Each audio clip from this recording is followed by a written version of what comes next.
वहीं वाराणसी में G20 के तहत 3 दिवसीय कृषि वैज्ञानिकों की बैठक चल रही है, जिसका आज दूसरा दिन है, जिसमें कृषि शिक्षा, अनुसंधान आदि मुद्दों पर सभी देशों की कृषि वैज्ञानिक मंथन कर रही हैं। काशी से दुनिया भर में एक अभियान शुरू किया जा रहा है। मां अन्नपूर्णा की नगरी काशी से विश्व को उनके खान पान से स्वस्थ रखने का संदेश दिया जाएगा। भारत सरकार वाराणसी से पोषण, खाद्य सुरक्षा, जलवायु अनुकूल खेती को बढ़ाने का प्रस्ताव दुनिया के सामने रख रही है। काशी से ही महर्षि यानी मिलेट्स एवं आदर्श ancient grain international research initiative का प्रस्ताव रखा जाएगा। 3 दिवसीय सम्मेलन में मोटे अनाज को आधार बनाकर महर्षि प्रस्ताव पर सभी देशों के कृषि वैज्ञानिक चर्चा की जाएगी। Food security, digital agriculture, PPP model पर भी मंथन किया जा रहा है। ये संभावना है कि G20 के देश इसे अपनाने के लिए आगे आएंगे।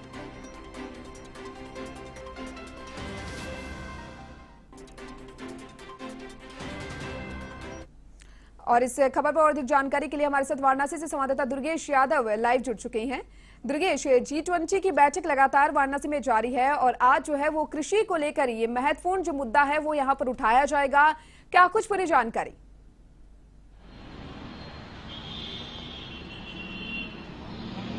जी बिल्कुल दीपिका, बताना चाहूंगा कि G20 की बैठक शुरू हो चुकी है और इसमें मैं आपको बताना चाहूंगा कि कल से ही बैठक शुरू हो गई। ऐसे में बात की जाए तो कल कृषि जलवायु एवं परिवर्तन को लेकर बैठक हुई थी, लेकिन आज बहुत अहम है क्योंकि कृषि अनुसंधान एवं विकास में विमर्श चल रहा है। ऐसे में बात की जाए तो मैं ताज होटल के जस्ट सामने हूँ, यहीं पर G20 की बैठक चल रही है। ऐसे में 3 बैठक है, 9 से 12 और 12 से 2 के बाद 5 है।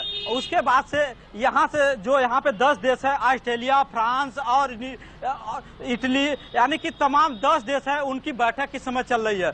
तो ऐसे में बात की जाए तो बैठक खत्म, यहाँ से सीधे जाएंगे सारनाथ में भगवान बुद्ध की उपदेश स्थली है। वहां पे जाने के बाद वहां का जिस तरह से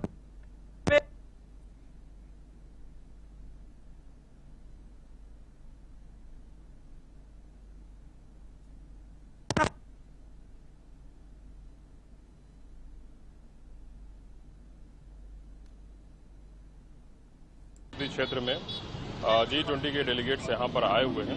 यह विश्व में एक अच्छा संदेश देती काशी एक सांस्कृतिक राजधानी है और जिस तरह से G20 के डेलीगेट्स कृषि पे संबंधित जिस तरह से विचार विमर्श कर रहे हैं, कल भी हुआ था, एक अच्छा कार्यक्रम कल हुआ और आज भी डिजिटल कृषि अनुसंधान पर सतत विकास के संबंध में बैठक होने जा रही है। तो काशी की जो सांस्कृतिक विरासत है उसको G20 के मेहमान यहाँ बनारस में जिस तरह से आप देख रहे हैं, अगर आप अपने चैनल के माध्यम से दिखाना चाहें तो काशी का एक जो रूप है, जो स्वरूप है, वह अलौकिक हो चुका है। काशी अपनी विरासत के साथ G20 के डेलीगेट्स के लिए स्वागत के लिए पूर्णतः तैयार होकर एकदम दुल्हन की तरह सज चुकी है। जिला प्रशासन एवं कई सामाजिक संगठन साथ मिलकर काम किए हैं। ये एक जन सहभागिता के तौर पर काशी को एक विकसित किया गया है, काशी को एक सुंदर बनाया गया, आकर्षित बनाया गया है। निश्चित तौर पे G20 के डेलीगेट्स यहाँ से काशी के साथ एक जो बैठक का जो मूल उद्देश्य है, G20 के मूल जो देश हैं एक दूसरे के संबंध में जो विकासशील बातें करते हैं, विकासशील जो विचार विमर्श करते हैं, वो एक निश्चित तौर पे एक सार्थक और सकारात्मक कदम। बिल्कुल, जो G20 का जो बैठक चले बड़ी अहम काशी के लिए, क्योंकि प्रधानमंत्री का संसदीय क्षेत्र है और संसदीय क्षेत्र के होते होते और मेरे साथ एक यहाँ पे लोकेश जी, आज G20 की बैठक होने वाली है, क्या कहेंगे? बिल्कुल, देखिए G20 की जो बैठक हो रही है, इस बैठक से काशी जैसे दिव्य काशी और भव्य काशी कही जाती है, तो ये काशी के लिए गौरव की बात है। जब से प्रधानमंत्री नरेंद्र मोदी 2014 से यहाँ पे प्रधानमंत्री बने हैं, तो तब से काशी में लगातार विकास हो रहा है और जिस तरीके से ये G20 का आयोजन हो रहा है, कई देशों के डेलीगेट्स यहाँ पर आ रहे हैं, आप देखे होंगे और आपने अपने चैनल के माध्यम से बहुत चीज़ों को दिखाया। जिस तरीके से बाबतपुर एयरपोर्ट से लेकर के ताज होटल तक जो दुल्हन की तरह काशी सजाई गई है, चाहे घाटों की बात कर ले या फिर नमो घाट की बात कर ले जिसमें प्रधानमंत्री नरेंद्र मोदी द्वारा उद्घाटन किया गया, रोपवे की बात कर ले, इतनी सौगात देने के बाद G20 का जो यहाँ पर बैठक हो रहा है वो काशी के लिए गौरव की बात है। हम काशीवासी इसको बहुत ही इसके जो साक्षी बने बड़े गौरव महसूस करते हैं। और जिस तरीके से यहाँ के जिलाधिकारी, वाराणसी जिलाधिकारी, प्रशासन और तमाम सामाजिक संगठन और प्रधानमंत्री ने उन वर्गों को चुना जो समाज सेवा के लिए करते थे, तत्पर थे। और जैसे कि आपने देखा कि धर्मेंद्र त्रिपाठी जी G20 के ब्रांड मिनिस्टर बनाए गए।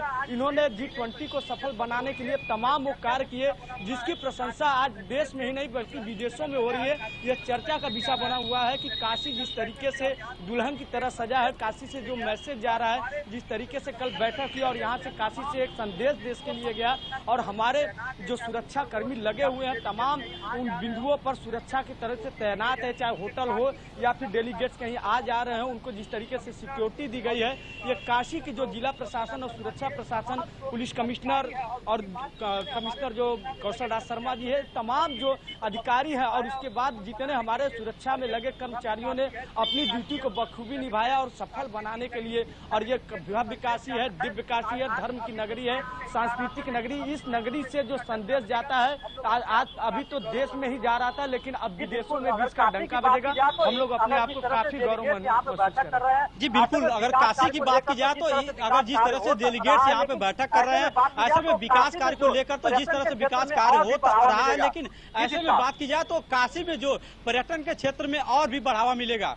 जी दीपिका। जी बिल्कुल दुर्गेश, दुनिया भर से यहाँ पर कृषि वैज्ञानिक शामिल हो रही हैं। वो कई जो मुद्दे हैं उन पर चर्चा करेंगे। कृषि शिक्षा को लेकर ले लो, कृषि अनुसंधान को लेकर ले लो, कई ऐसे सारे मुद्दे हैं। अब किसानों की दृष्टि से अगर इसको देखा जाए तो उनके लिए कितना महत्वपूर्ण यहाँ पर साबित हो सकता है दुर्गेश?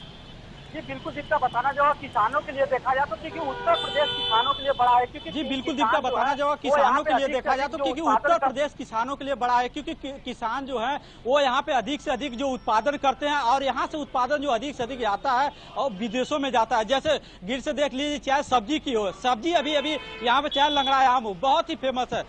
यहाँ से जो सब्जी अनुसंधान है उसको भी लेकर यहाँ पे अहम चर्चा हो रही है। यानी कि अब जो यहाँ का उत्तर प्रदेश का है, प्रधानमंत्री के संसदीय क्षेत्र से अब देशों में भी जाएगा। यहाँ के जो मोटे अनाज है, मानपुरा की नगरी है और यहाँ पे जो अनाज होता है वो भी अब देशों में जाएंगे, मोटे अनाज का भी लाभ उठाएंगे। और पर्यटन के क्षेत्र में अगर देखा जाए तो पर्यटन के क्षेत्र में काशी में अब और भी बढ़ावा मिलेगा। पहले तो आते थे बाबा विश्वनाथ के दर्शन कर लिए 3 से 4 लाख, लेकिन जब से बाबा विश्वनाथ का कॉरिडोर बना अब 5 से 10 लाख श्रद्धालु आते हैं। यानी कि एक तरह से कहा जाए तो प्रधानमंत्री के क्षेत्र से अब बढ़ावा मिल रहा है पर्यटन के क्षेत्र में। जी दीपिका। जानकारी आपने साझा की। वाराणसी में G20 बैठक का हमने यहाँ पर रुक किया, जहाँ पर दूसरा दिन आज G20 बैठक का यहाँ पर है और कृषि अनुसंधान, कृषि शिक्षा को लेकर बड़ा ये महत्वपूर्ण यहाँ पर बैठक ही मानी जा सकती है। बहुत बहुत शुक्रिया आपका दुर्गेश, तमाम जानकारी को साझा करने के लिए।